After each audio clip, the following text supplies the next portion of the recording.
Hi friends, welcome to the Very Occasional Podcast with Morgan Quaid. Now with 30% more pineapple, so you can really taste the pine and the apple. This episode features the wonderfully magical Sarah Cooke, writer, fellow Trekkie, and creator of the urban fantasy comic No Spell Lasts Forever. You can find Sarah on Twitter at Sarah Cooke Writer or on Substack at sarahlindsaycook.substack.com. Before we get onto the show, don't forget to like and subscribe to the podcast, because if I can get my channel to 500 subscribers, my DM is going to give me the sword of amazing power and unending joyfulness.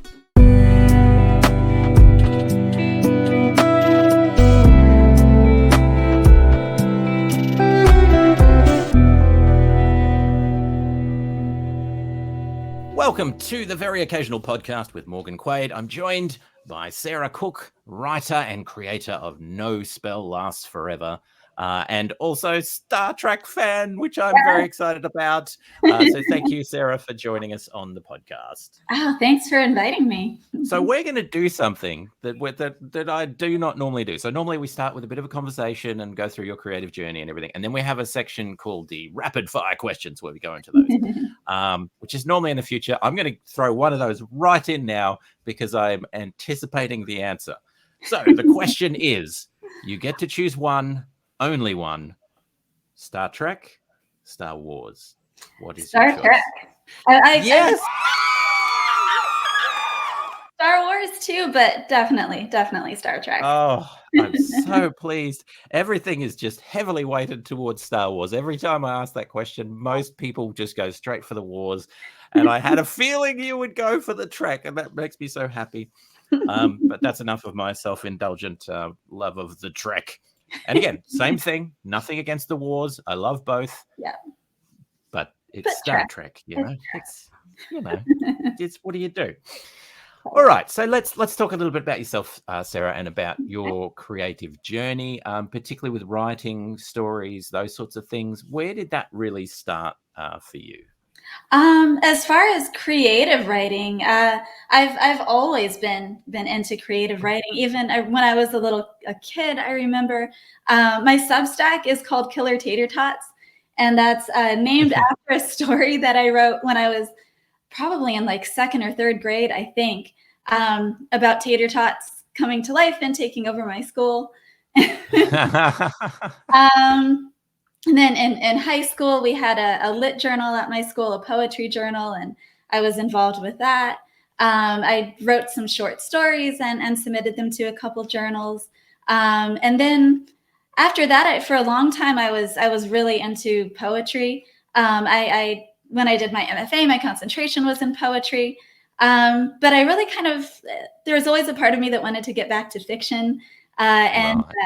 Being a lover of comics, that was really kind of the goal eventually. I think the main thing that after being in school and being involved in poetry for so long, the main thing that kind of brought me back to fiction was writing with a friend of mine and writing partner, Amy Danzero.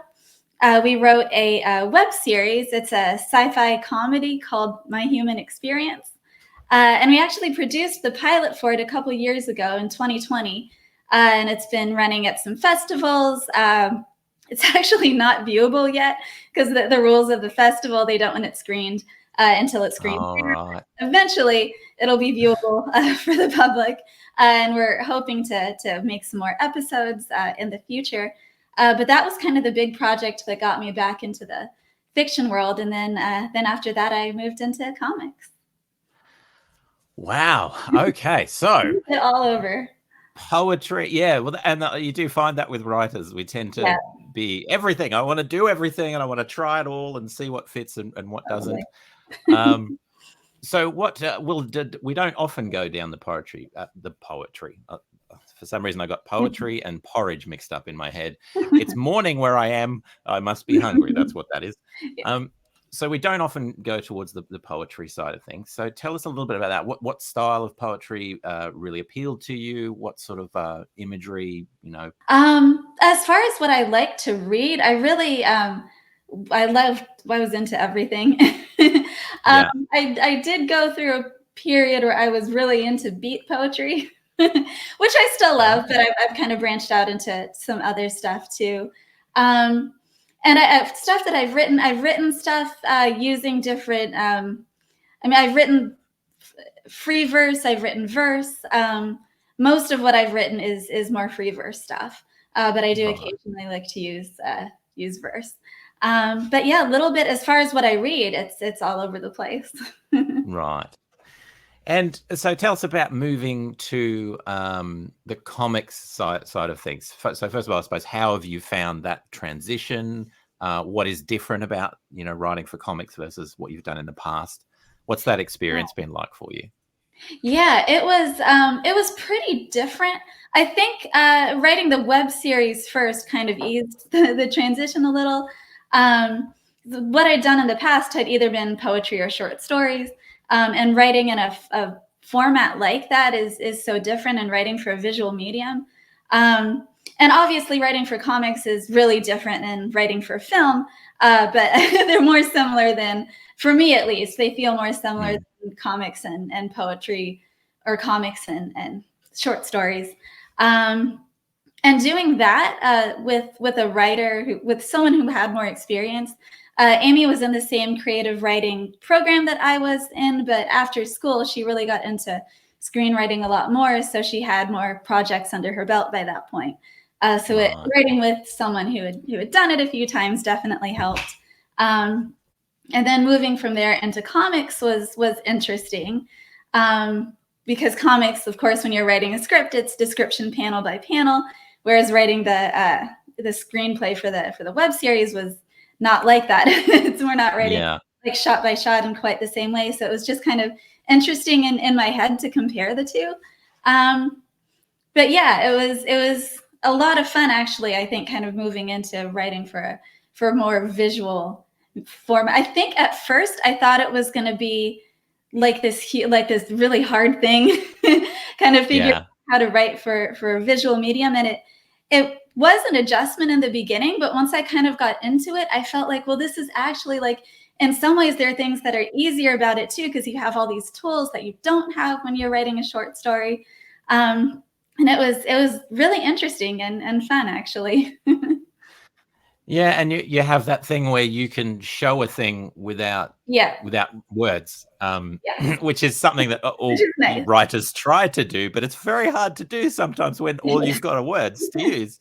Whereas this way, you can have an expression, you can have some sort of object that's shown, or and then there's the thing that really struck me, which is the whole you're on the right-hand page and then you turn over, so it's completely it could be anything on the other side. The surprise of that. It's a whole new experience. Hi, I'm Sarah Cooke, and you're listening to the Very Occasional Podcast. Like and subscribe, and maybe you will get superpowers.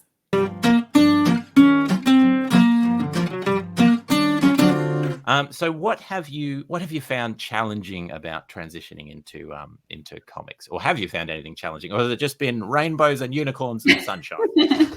I think getting into the world of comics, the thing about it was that I think there was kind of a lot of technical stuff to learn. And I've enjoyed learning all of it, but it's been there has been stuff to learn. Like I taught myself Illustrator because I wanted to be able to letter my own comics, and then just figuring out things like what are the dimensions of the comics, and like how to just all of that basic stuff that I hadn't had to know before writing in other mediums. And then it kind of also, I think, just kind of getting involved in like the ecosystem of indie comics and Kickstarter crowdfunding and all of that, and how do you kind of promote your comics in that world. I think those were probably some of the biggest things that I had to learn, on top of just the writing side of it and writing comic scripts. Yeah, it is. It's definitely a big learning curve. It's definitely a big learning curve.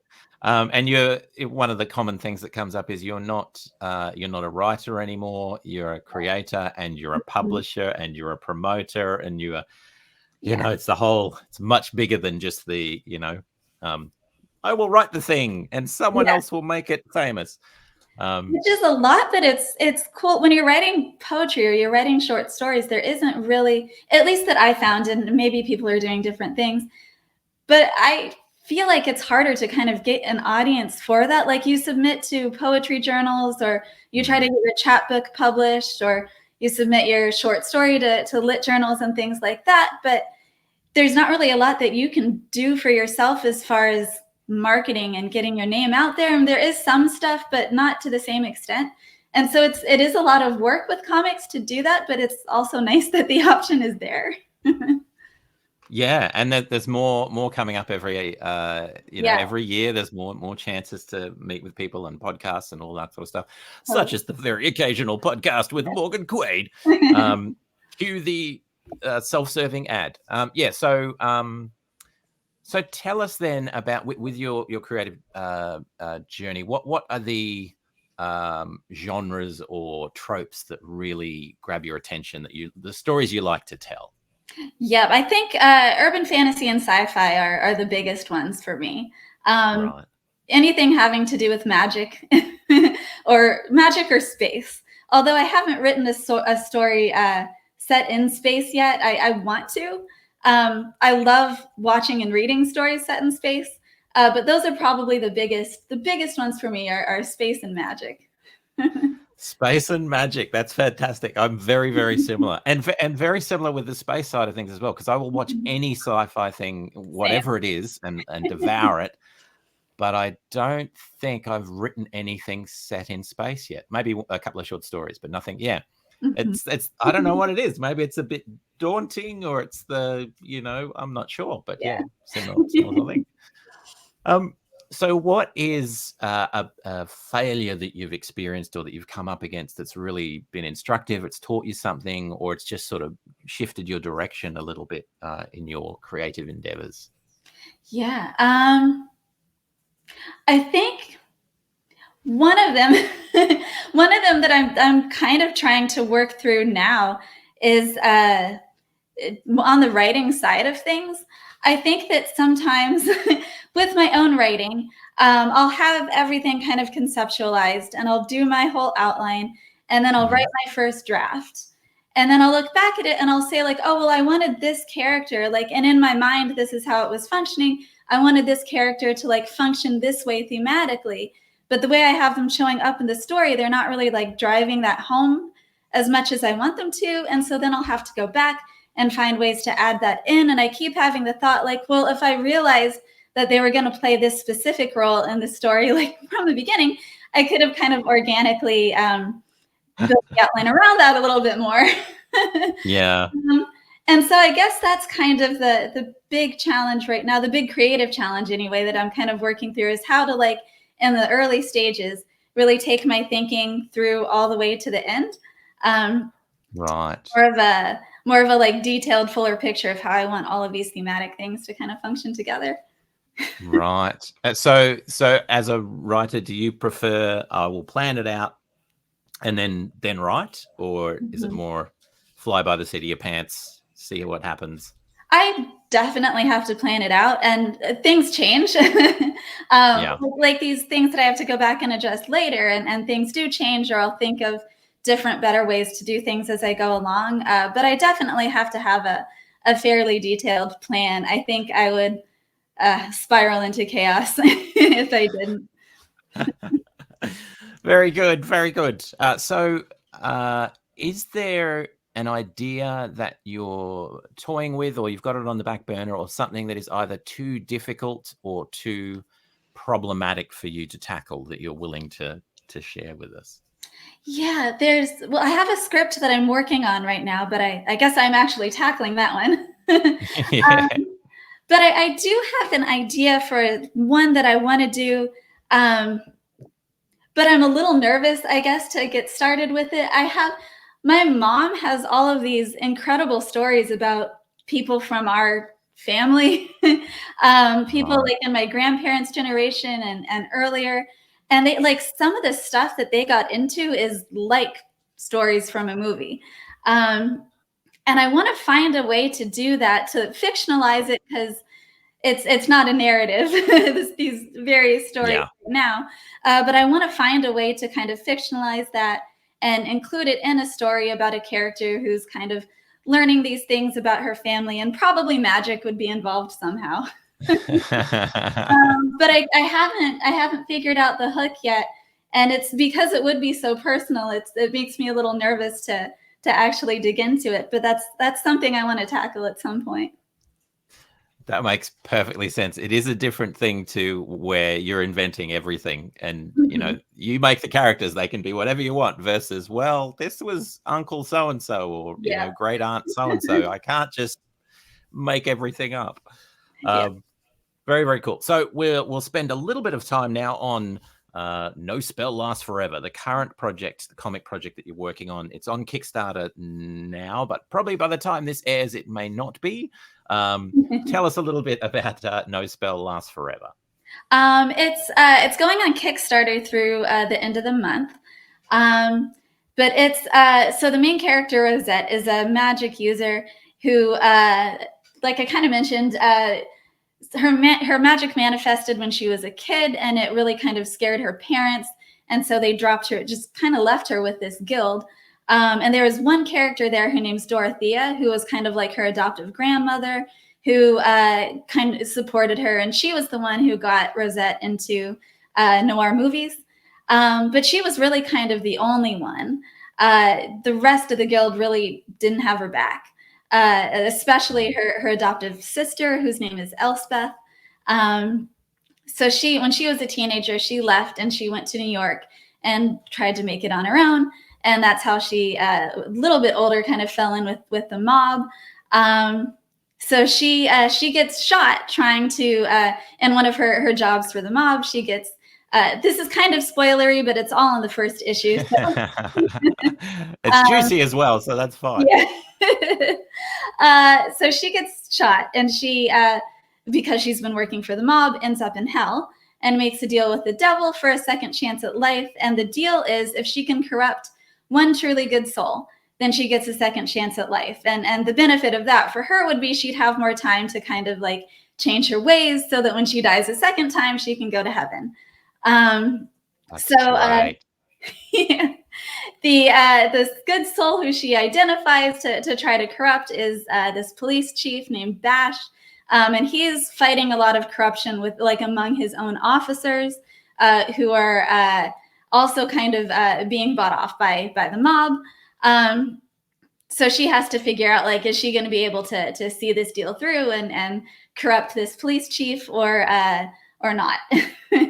And if not, then what happens to her?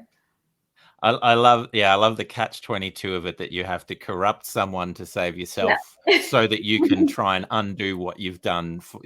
And can you ever undo the fact that you've corrupted that person now? Which, you know, is it ever going to go? It's such a great climax and the conundrum, as you say. Yeah, that is really, really cool. So it's a full color comic. It's your first comic. First project. Yeah, that is very cool. So first comic, some amazing artists, variant covers, those sorts of things.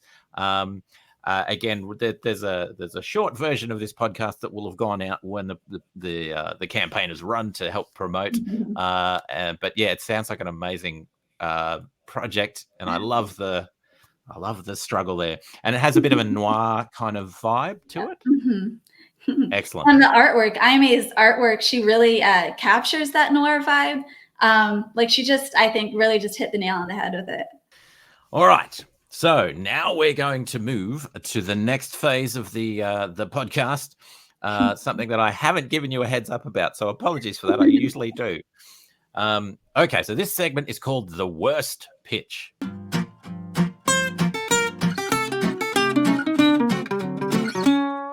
Very simple idea. We both come up with a truly terrible pitch for a film, TV book, comic book, anything like that. And then we decide which is the worstest of the two that we come up with, which is actually a harder thing than what you think. Because when you start, you know, yeah. So I will give you the choice. I have a host of terrible ideas ready to go at any moment, so it's easy for me to come up with terrible ideas. But I'll give you the option if you wanted to go first, or if you wanted me to go first, and that would give you a bit of time to think. Maybe I'll hear yours first. All right. Okay, so this is normally I would put something in writing beforehand. Haven't done that this time. And for those of you that can see my background, you may see where some of the inspiration for this idea comes from. So it's about a young man who buys a banjo. Hence the, you can probably see behind me. And he doesn't know how to play the banjo. He starts learning. He takes lessons. He does lots of stuff. He becomes obsessed with this banjo and playing and getting better and better and better. And the more he plays, the more he feels attuned to the instrument in a way that's not altogether helpful or healthy. He gets better and better, but then he starts to feel that his fingers and arms and hands are becoming a little bit stiff and ungainly, and something is going on. He's changing. And then the second phase of the story, he becomes a banjo himself. That's it. Nice. I don't even know mechanically how you would do that, but he becomes wooden and tuning keys and things, and I don't know. That I'm thinking that's a pretty bad idea as I say it. Pretty bad. That's pretty bad. I think I've done well with that one. All right. So what pitch would you like to offer? I was kind of thinking. I was talking about Jaro the starfish recently. Right. So I was thinking, what if you had a movie where all of the characters, or I guess it would be a superhero movie, where all of the characters are small, like Frog Thor and Jaro, but they're all small creatures. I don't mind it. I think it's almost cast. it's like a miniature world where I mean, they did a little bit of that with Ant-Man when they were sort of shrunk down. They're having that epic battle on a toy train set. Well, that's I mean, I think for me, I think the banjo idea is truly terrible. Your idea I would actually run with. I think there's something to that. Kind of cute, actually. Yeah, it'd be an animated feature. I reckon that would be pretty cool. All right. Well, thank you for joining me to do the worst pitch. Now we move on to the rapid fire questions, the first of which we have already answered. So I will just reiterate to the internet and the whole world, you chose the Star Trek, which is correct. Well done. Congratulations. You win the thing. Yay. All right. So next question. In the future, all ink is removed from human bodies, and it is mandated that every person has to get one unique tattoo. What is that tattoo, and where do you get it on your person? I have several tattoos.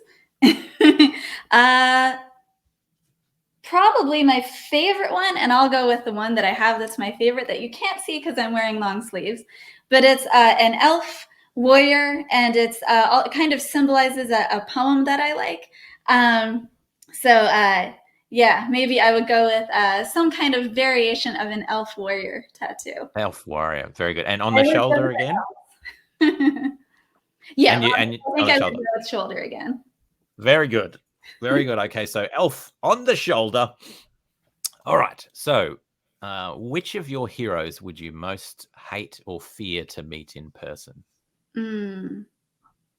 Real life heroes or characters or either?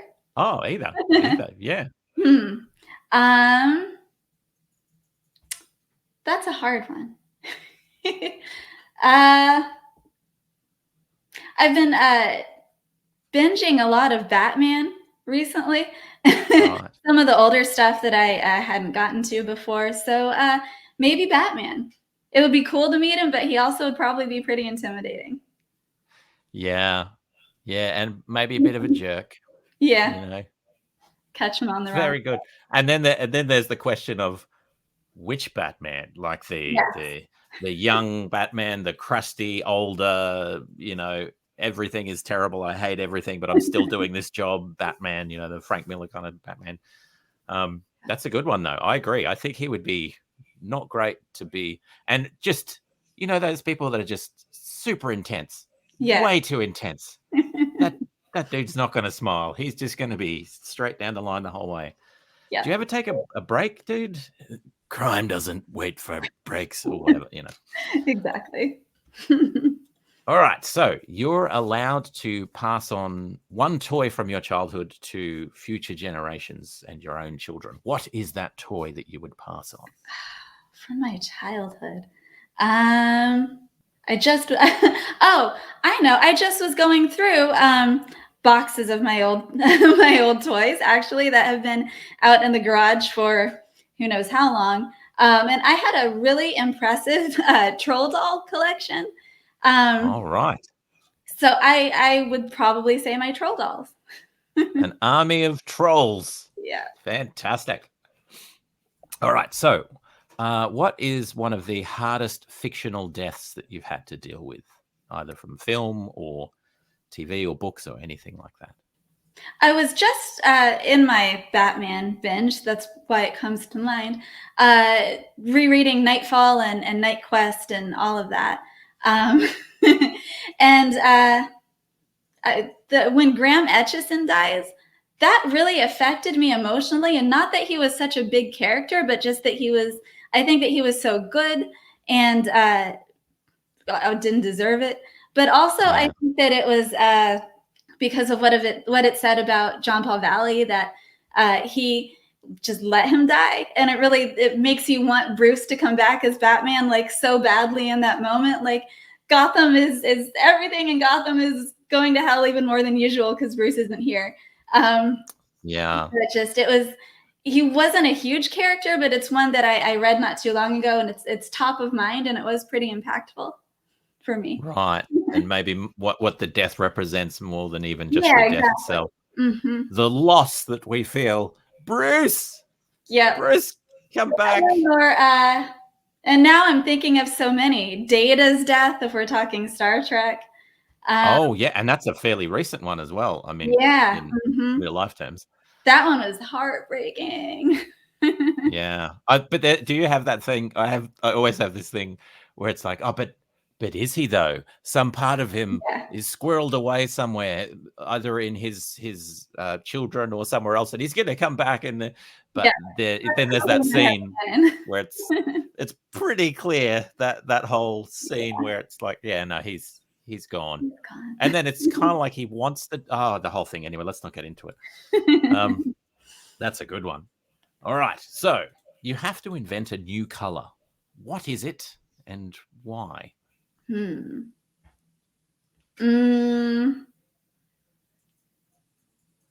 I tend to go with purpley kinds of color. Like for No Spell, Rosette's magic manifests as this purple effect, and the whole kind of color scheme of the cover and everything is purple.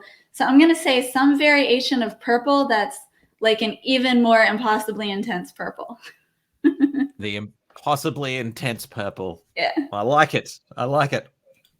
All right. So in the far, far future, humanity lives a life of ease because of a new servant class that serves us and cooks and cleans and does all of that sort of menial stuff that we don't want to do anymore because we're awesome. You, as the decider of humankind, get to decide whether what that race is. So it is either robots and AI and that sort of thing, or enslaved demons that through magic have been to do our will. Which would you choose? I think I would choose AI because maybe at least then there's a chance that we could prevent them from being sentient. The demons are evil, but they are sentient, so that feels wrong. With the AI, I guess the risk is that they'll evolve and then they'll want to kill us all. Avoid that and prevent sentience, then we're good. All right. Well, I will just say it's the far future, but there are no guarantees. We will find out whether these things become sentient and whether they resent us, or whether they are just content for the rest of eternity to just do menial tasks because they're nice. that makes them happy. Yeah. shout out to Crichton from Red Dwarf, I suppose, in a sense. All right, very good. Well, thank you so much for joining us, Sarah, on the Very Occasional Podcast. It's been great chatting with you about your creative journey, your sort of moving into comics and all of that sort of stuff. So big thank you for joining us. Is there somewhere that you can we can direct people to find your work, find more out about you as a creator? Yeah, No Spell is on Kickstarter at tiny.cc/nospell. My Substack is sarahlindsaycooke.substack.com. And then I'm on Instagram at Sarah Cooke Writer and at No Spell Comic, and Twitter at Sarah Cooke Write.